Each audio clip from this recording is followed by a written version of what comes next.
Welcome sa Dries TV. Kung interesado ka sa ganitong news, huwag kalimutang isubscribe ang ating YouTube channel. Maraming salamat! Welcome back again sa ating YouTube channel mga kakimpaw, and sa update natin ito, ang pag-uusapan natin ay tungkol sa mga importanteng kaganapan kina Kim and syempre kay Paula Avellino. Pero bago po ang lahat, maraming salamat sa inyong patuloy na pagsuporta at pagsubaybay sa mga daily update natin. Kaya naman bilang pasasalamat, narito po ang isang napili kong komento patungkol ito sa naging previous update. Mula ito kay Ginang Norma Dayag. Sabi niya, "Congratulations Kim, you deserves this cause you are so one of a kind na dapat ay gayahin ng mga artista. Kim serves as a face to the artist who has very bad analytical attitude. Very rare artist at her age has this kind of good positive values. Only Kimi, so she is much blessed by God for her non-plasticity attitudes. She is true to her dealings with people in all walks of life. God bless KP." So maraming salamat po sa inyong komento, Ginang Norma Dayag. Yes, dapat po si Chinita Princess talaga ang maging huwaran po ng mga artista, lalo na po yung mga nakakasama niya dito sa showbiz industry, 'di ba? Sana po si Kim ang maging inspirasyon ng mga artistang ito or maging ng mga katulad rin po natin mga kakimpaw para po tayo ay makatulong din sa mga kapwa po natin kung meron tayong i-share.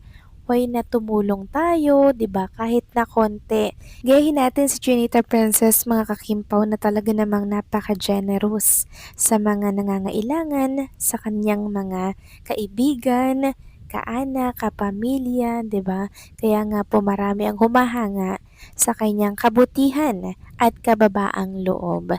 So maraming salamat po sa inyong komento, Ginang Norma Dayag.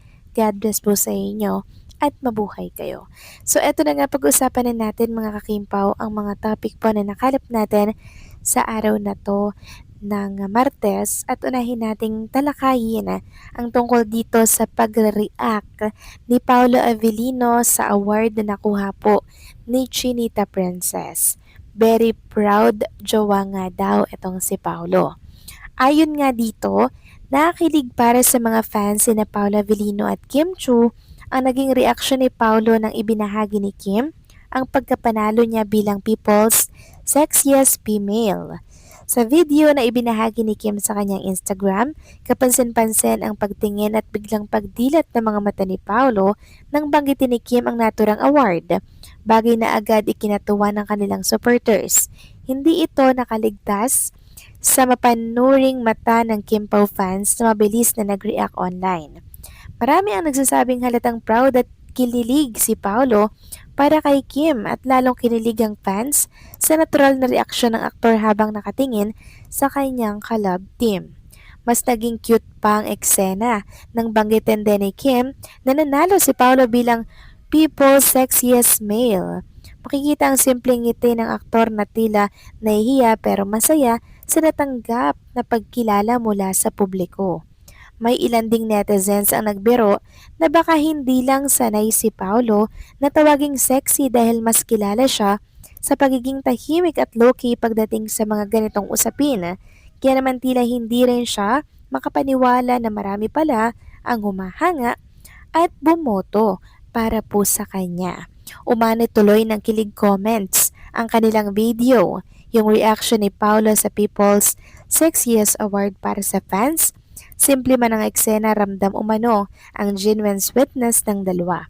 Bukod sa pagiging People's Sexiest Female at Male, wagi rin si Kim at Paolo bilang movie actress at movie actor. Patunay na patuloy ang suporta ng publiko sa kanilang tambalan at sa kanilang career achievements. Samantalang pag-usapan naman natin mga kakimpaw, itong pinag-uusapan sa mundo ng social media. Yung naging eksena po ni Vincent and Stella Marie dito po sa kama mga kakimpaw, na kung saan talaga naman po nga nagharutan po sila, naglambingan sila dyan sa isang room. Ayon nga dito, Pau is cracking up her at what his boyfriend is doing to him. He lost his character too. He's not Vincent there. He's Paulo, but Kimi is fully in character. She's Stella there. I rewatched this a few times and I'm still cracking up. So parang Kim and Paolo Avellino yung nakikita natin dito mga kakimpaw eh. Parang hindi ito si Vincent and si Stella Marie mga kakimpaw. Dahil si Paolo po talaga mga kakimpaw nawawala po sa kanyang karakter na si Vincent. Marami nga po nagsasabi na ang sweet naman ang lambingan ng dalawa dito pa talaga sa kama nagharutan at naglambingan.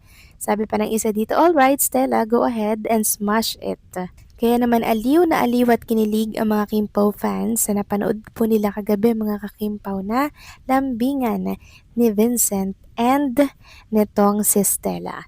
Samantalang pag-usapan naman natin ang tungkol dito sa panggigigilang naman po ng kaibigan nitong si Chinita Princess na si Bella Padilla, mga kakimpaw. Ito po ay may kaugnayan sa pagpupumilit pumasok ni Senator Ronald Bato de la Rosa dito po sa Senado kahapon.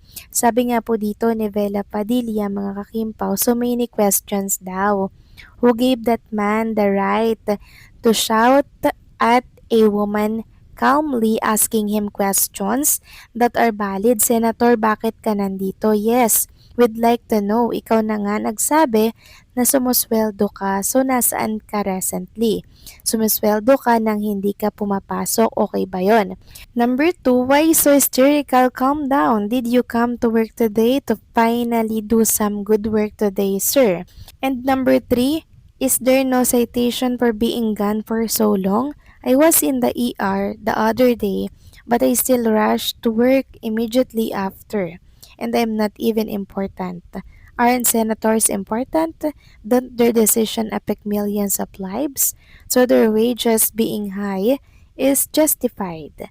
But if they don't come to work, what happens? So itong si Bella Padilla po mga kakimpaw, parang nainis sa pagpasok nitong si Senator Ronald Bato de la Rosa. Na bakit daw po nagsisisigaw itong si Bato de la Rosa sa loob po ng Senado. So yun po yung narereklamo ni Bella Padilla mga kakimpaw na bakit daw po bumalik, para saan daw matapos umalis or mawala ng ilang buwan, ngayon babalik at magpapakita. So yun po yung kanyang ikinakagalit or ikinakainis. So alam ko mga kakimpaw na iba-iba po ang ating opinion pagdating dito. Pero syempre mga kakimpaw, kung saan po ang tama at kung ano ang tama at ikakabuti po dito sa ating bansa, doon po tayo. So paano mga kakimpaw, hanggang dito na lamang po ang update natin at maraming salamat po sa inyong patuloy na pagsuporta.